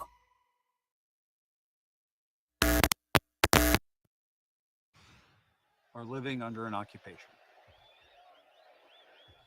And I'm in Washington, D.C. right now, and I grew up in this area. I grew up in Northern Virginia, and the D.C. area has always been my home. As all the viewers have heard many times, Redskins, Commanders, Caps, Wizards, Nationals, you name it. I'm a sorry, D.C. kid. Jim Acosta, are you talking? So that's Jim, who has been relegated to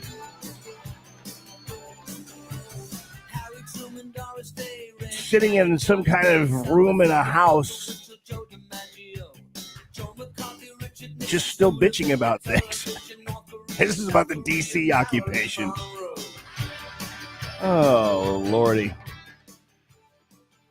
Well, so I thought about this right away because I heard that about Hurricane Aaron.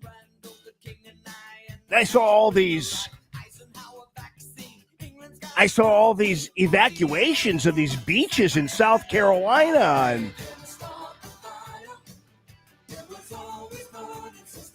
I was thinking to myself, wait a minute. I think Elizabeth Kaiser just went there. She was talking about that last week. And so I sent her a message and I said, what's going on? And then, or she sent me, or what? I can't remember how it went because suddenly I see her on the beach with like a meteorologist and everything. So, Elizabeth Kaiser, welcome to the show. How you doing? I'm doing great, Jamie. I just heard you a few seconds ago about some guy relegated to a room in the house talking about D.C. I'm like anything but that, the opposite. I'm the beach on Isle of Palms in South Carolina. How are you? Oh, we're just fine. I just was wondering, like, what was going on down there? Because it was so funny because I was just thinking about you. And then I got this little screenshot from your Straight Lines Facebook page of you standing with a Fox weather meteorologist. So how did this all happen? Jamie, I tell you what, it was just total serendipity. It really was. Super blessed yesterday. So I flew in Monday. I was clueless about Hurricane Aaron. People weren't really talking about it because it's way down by Puerto Rico. And then it exploded to a Cat 5 and it started to become news. And I already had my trip booked. So I flew down Monday, just a couple days ago, and I'm staying until Friday.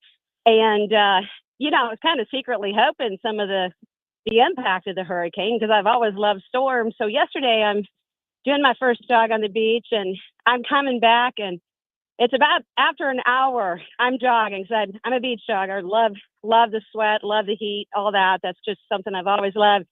And I saw this cameraman with all this fancy equipment and this guy out in the ocean. Of course he's really important. He's reporting something. So I went up there, and after he got done, we just chit-chatted a little bit, and I said, hey, would you mind, ... He said, clear it with headquarters. I'll do it as long as they vet you. I said, fine. He said, call this Connor Smith. So he gave me the phone number. I called Connor Smith. He called me back. He texted this Robert Ray, who is a Fox National Weather correspondent. He said, we checked her out. Good to go. Do it for her. I came back, met him an hour later at 4:30, and we did our thing on the beach. So it was just total serendipity. It's kind of one of those things like what just happened. It was so fun. I felt like I was standing with Jim Cantori. Wow. That's cool. So, so what is it like? Because I know that my friend Julie Matthews, who listens to the show too, Yeah. and she's a Carolina girl and has a ton of friends down there in North Carolina, the Outer Banks, everything else, and they were really worried. But then, but the worst part apparently is going to be, and has been, some of the storm surging, because she sent me a video of a drone footage showing the surge rocking homes even along the Outer Banks there. But you're not seeing that where you are, though. We're not, Jamie. I'm a little disappointed. It's a little anticlimactic. Actually, ironically, yesterday the waves were bigger and the excitement was very poignant. People were talking, and you could just, and of course, the cameraman and having Robert Ray out in the ocean, added to the excitement. Today, the waves are, I got to say, probably about the same. They were smaller a couple hours ago, but right now they're kind of raising. Now, Robert Ray just texted me because I told him, hey, thanks for the time. I just texted him like an hour ago, and he just texted me right before you patched me into your show. And he said the surf is actually supposed to be a little bit higher tomorrow. I guess that's how long it takes for the ocean waves to get here. South Carolina, though, if you look at it on the map, it's pretty protected because North Carolina and the Outer Banks juts way out in the Atlantic. Yeah, it's right. So much further east. Yeah. Yeah, well, they're always vulnerable. They would love to have a lack of excitement there, I'm sure, because that's a really scary time, especially for the people who own property or people who are on the roads and that kind of thing, because it's because apparently Julie's telling me some of the residents there are having homes collapse in the ocean. For a few years. And she says, I expect more with this storm. So unfortunately, that's that lot up there. And yeah, you're right. Those Outer Banks are really very vulnerable. And whatever. I did see some video of people actually were kind of where you are, surfing and swimming and all. I mean, I would not get in that water with the riptides, though. Man, I don't know why people are doing that. Really bad. But you know what? What's interesting, Jamie, is the beaches are open. People are out there now. Now, this morning and yesterday afternoon, and there were tons of windsurfers, and they're so fun to watch. Those people are so talented. Yeah, and that's just amazing. They're acrobats out in the ocean with the little half parachute above the surfboard. I love watching that. But what we were talking about today, and when I was talking with Robert Ray, is that we thought we would get the best of both worlds today. We thought that we would see the force of nature, which I love storms, without the danger, just the high winds and the high surf without the rain. But actually, I think Aaron drifted a little bit further north and more east than expected. So we really don't have the gust of winds. It's the same as it was yesterday. So we're pretty much protected here. Beautiful beach. I think all the devastation is happening up in the Outer Banks. And I was just happy to meet Robert Ray. He's such a nice guy. He's been in Indonesia, tsunami. He was in the Pakistani earthquake. I mean, he goes international. So it was such an honor and privilege to meet him. He's just the nicest man. He's like just another Jim Cantori. Yeah, right. Exactly. He's a really cool guy. Yeah. And I guess, so are you guys, I mean, I remember a while back, this was during, I think it was 2009. I can't really remember. It was when Sandy was down, Superstorm Sandy or whatever it was, Hurricane Sandy. And I was down in Fort Walton Beach. I'm sitting in a restaurant with the kids, and I look out the window because we didn't hear anything about it. I look out the window, there are like red flags on the beach and everything else. I'm thinking, oh Lordy. So we were right down there, but it didn't hit there. We just got kind of the results of it, and it just rained all week long. So that's how it goes. Yeah. We had property in north of Naples in 2008 for about 5 years, and we got hit. It was investment property. I don't think we'd ever do it again. But we got hit by Hurricane Wilma that same summer, 2 hurricanes, and ripped off the cage of our pool. And I mean, fortunately, we got out of that full investment unscathed because it was right before the market crash. But so we know personally from the investment standpoint what it's like to get property, really damaged by hurricanes. And it's not fun. It's not fun. Not at all. Yeah. Right, exactly. And I guess when it comes to, some like I think Sanibel Island and maybe even Marco Island, they're still recovering from the last hurricane. It's crazy. Yeah, I think that was Hurricane Ian. You're right. Yeah. Wiped out the causeway. And my son just went down to Captiva Island. It's right by Sanibel. They're Yeah. basically one island. They're just separated by a bridge. He just came back 2 months ago, and he said, Mom, he said, Captiva will never be the same. They still don't even have decent internet in their resorts in Captiva. They just don't. They've never recovered from Hurricane Ian. Wow. So Yeah. that's crazy. I thought maybe I know they got that bridge back up pretty quickly. I know that DeSantis did a pretty good job with that, but yeah, that's amazing. Well, I think people just don't want to invest down there anymore. I think the investment dollars are just pulling out because of what's going on. yeah, no doubt. Well, I Yeah, guess we'll see you back here eventually and stay safe. I back hope this everything works out Friday. well. Yeah. All right. Okay. Thank you so much, Jamie. Okay, All right, you take care. That is Elizabeth Okay. Kaiser. She is the host of Straight Lines here on News Talk STL. Check out for all of our listings there at newstalkstl.com. All right, so this whole thing with the museum is really getting crazy, and really, President Trump, there is no area where the left in which the left has grown comfortable and likes to squat in, that President Trump hasn't just kind of opened the door saying, oh, hey, you guys are in here still? Oh, okay. Well, you know what? It's time to leave.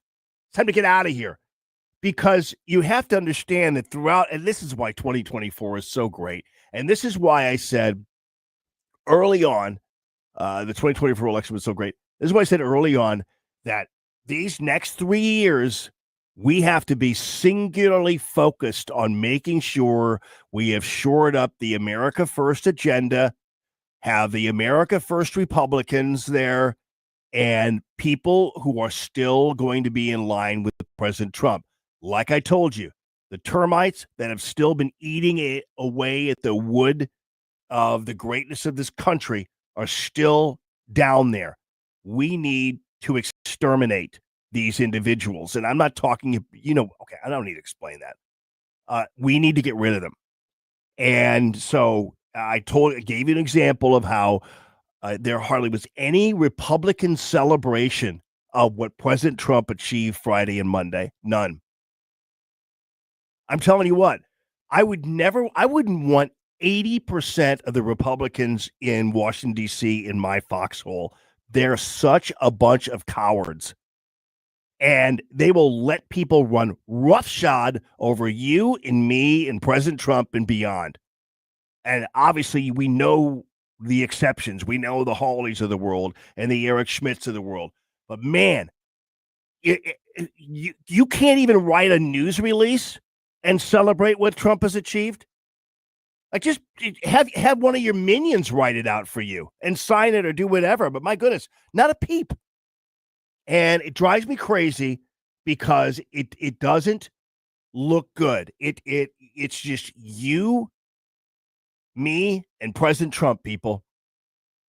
And if you think you're going to get help from any one of these cowards come 2028, and don't forget, some of them are going to be plotting to undermine the America First agenda for 2026.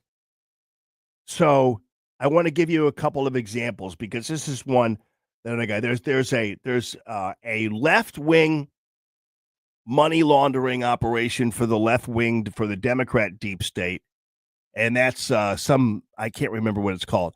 Ours is called WinRed.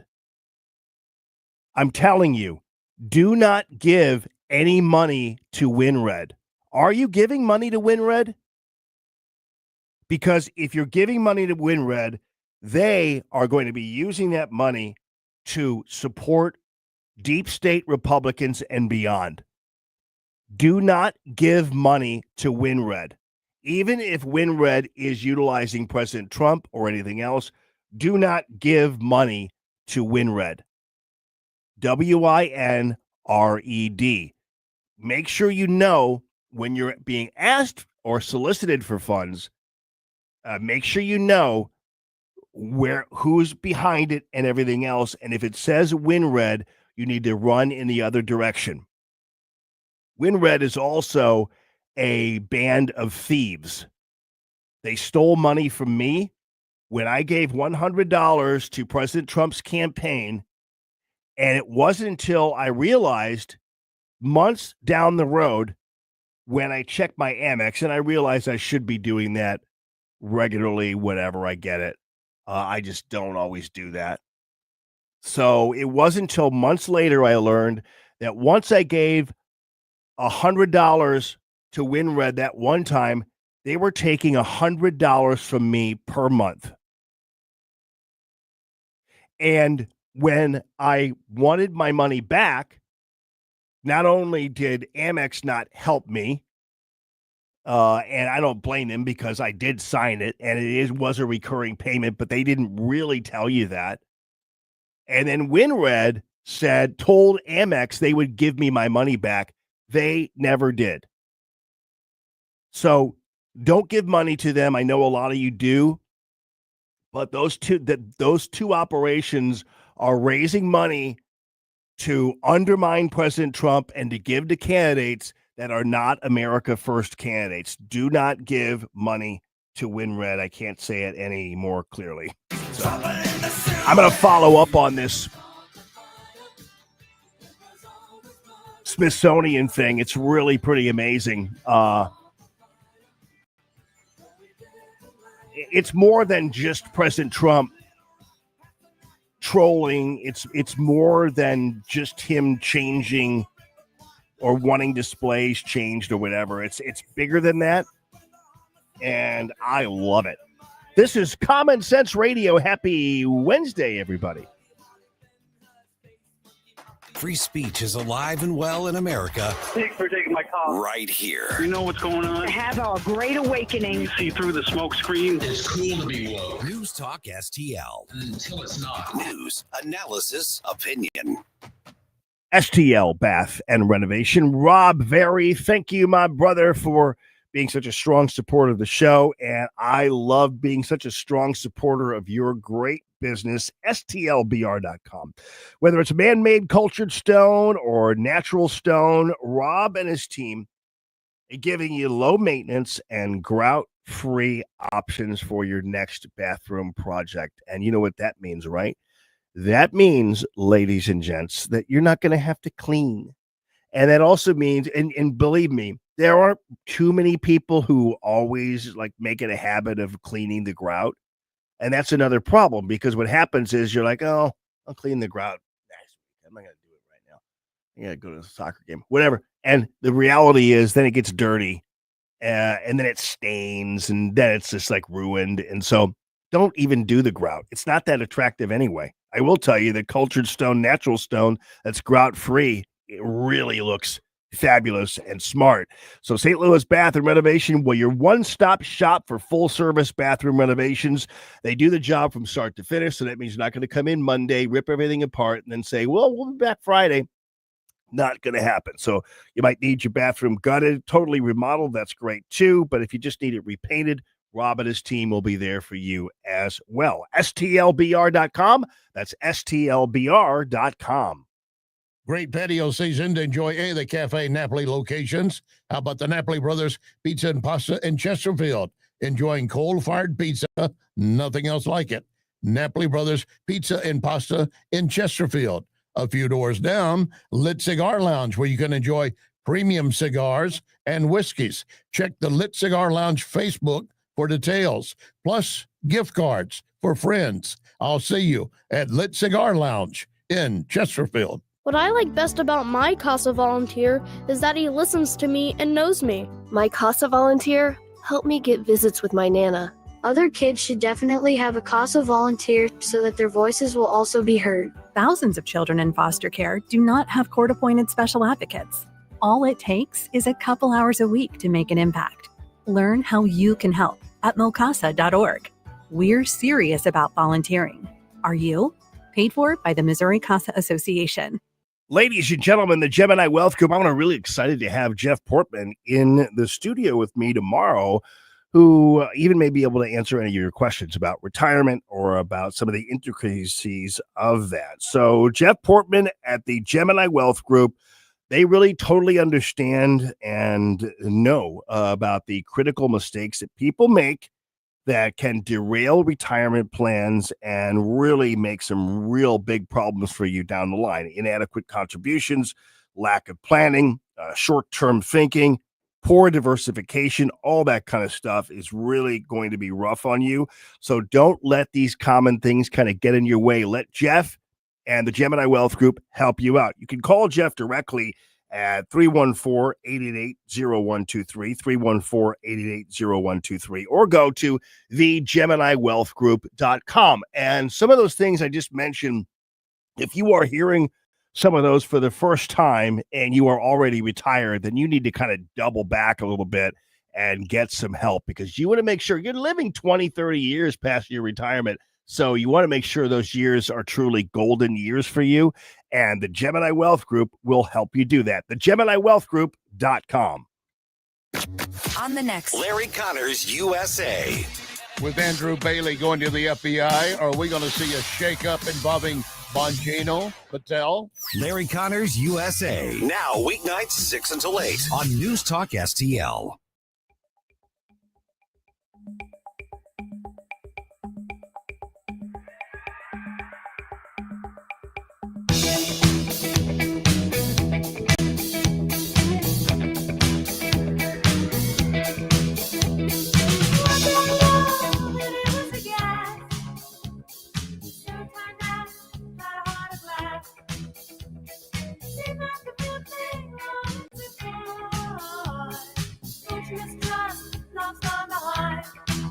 Well, good afternoon, everyone. This is Common Sense Radio. And Jamie Allman here, super happy to be with you. And Jason is pointing out that Ann Wagner's campaign donation pages are hosted by WinRed. Yeah, don't give money to those pages.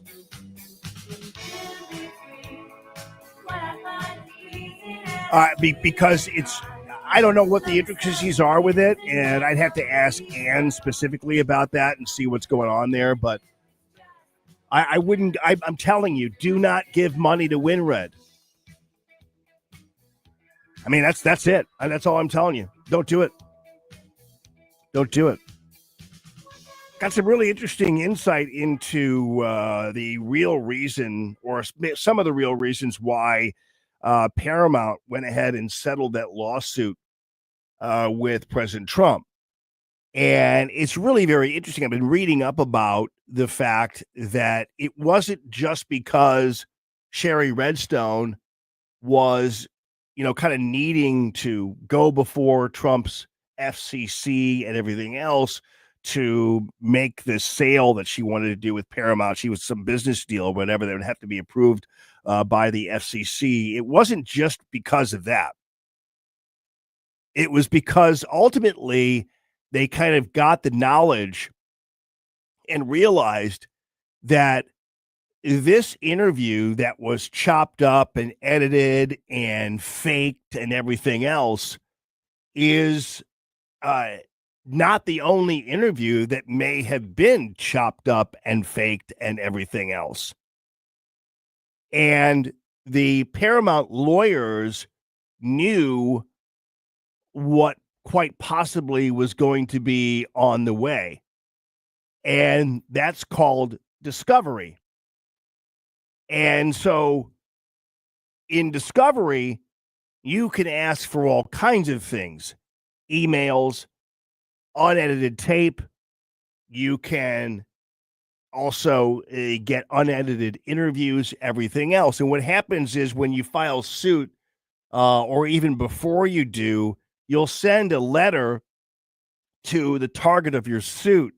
And I can't remember exactly what it's called. Those of you who are lawyers might be able to remind me. But it's basically to tell you, don't throw anything away. Don't delete anything.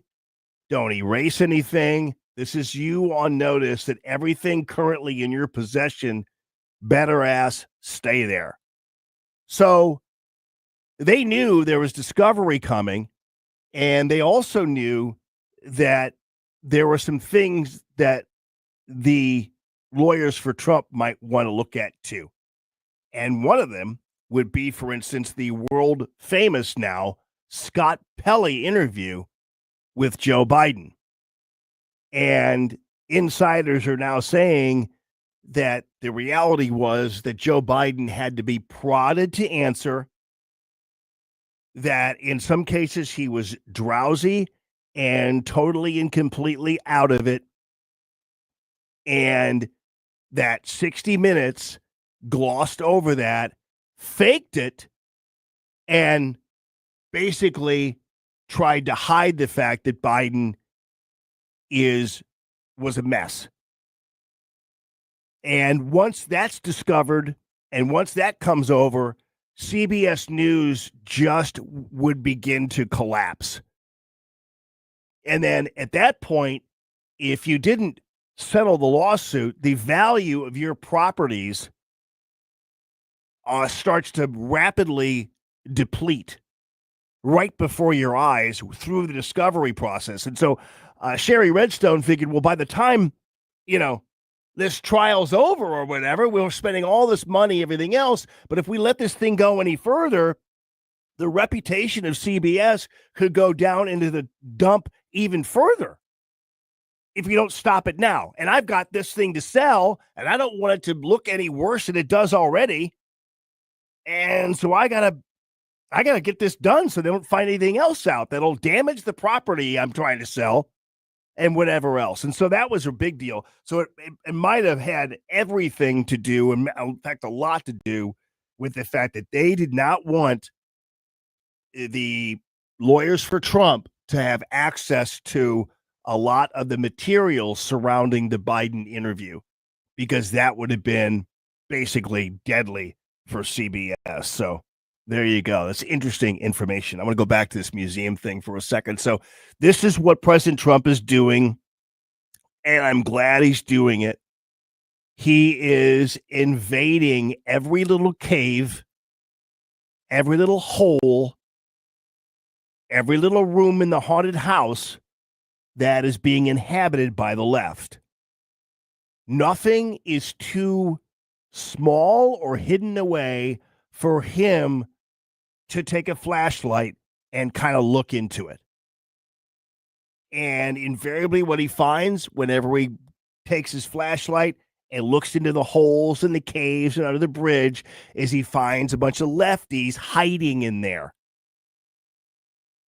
who have been hiding in there thinking, well, I hope the president is so busy that he forgets about us. He doesn't think about us because he has to think about world peace and all these other things and the big, beautiful bill and all. He's like, no, I'm done. I've got that. I can do that. I can multitask. So I can do all that. So then like the people at the Kennedy Center, maybe he won't see us. It's got to be here and be on the left, and we, maybe he won't notice us. Oh, hey, Kennedy Center, how you doing? Hey, here are my Kennedy Center honorees, and I am going to host the Kennedy Center honors. Thank you. Like, damn it. And then the Smithsonian's like, oh, I don't know.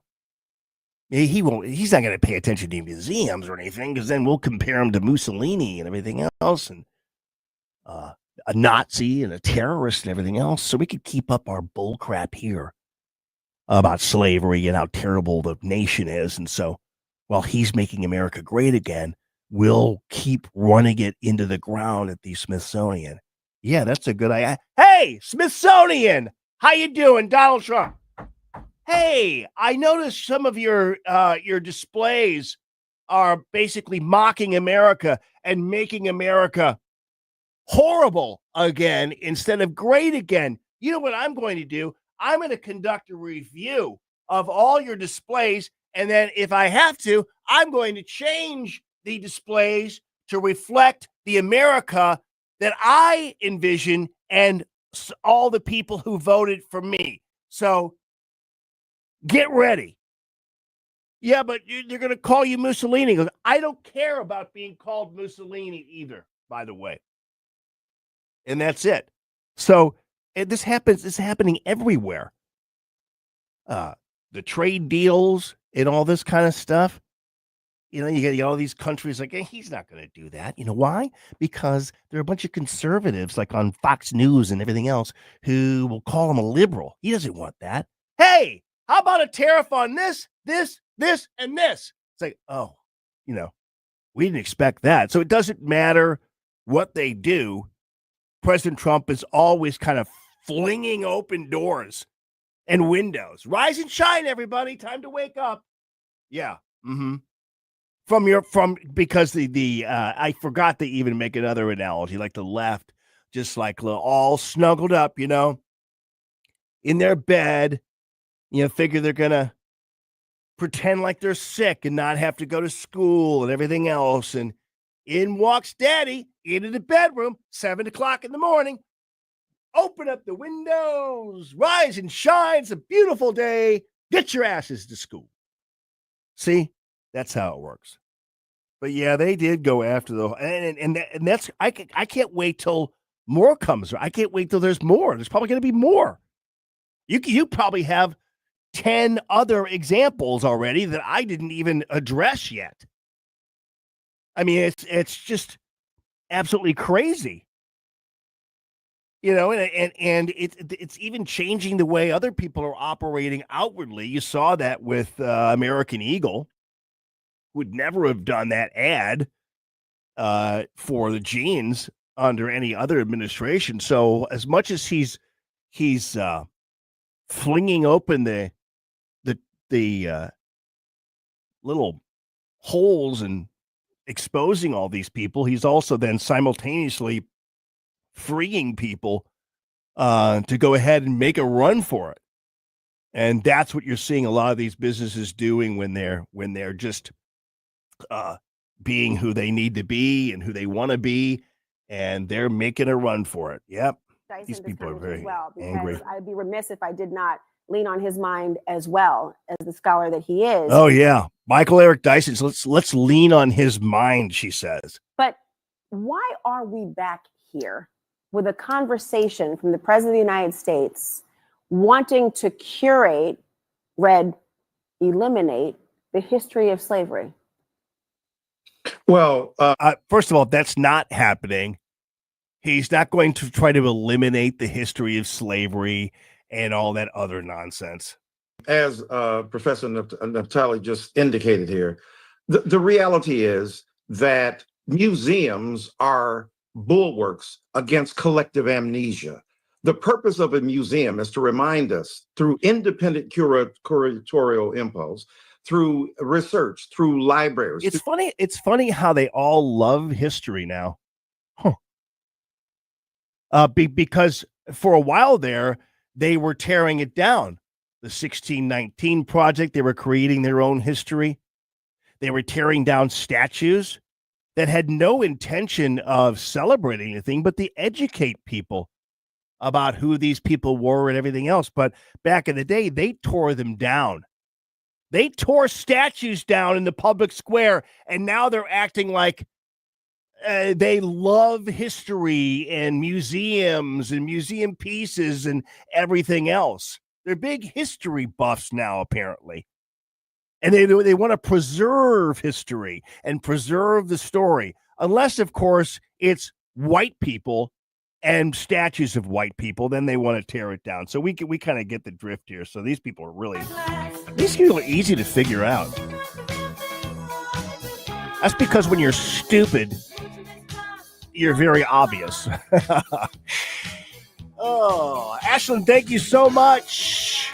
You guys, thank you so much. And up next, Tony Colombo and Colombo and Company here on News Talk STL.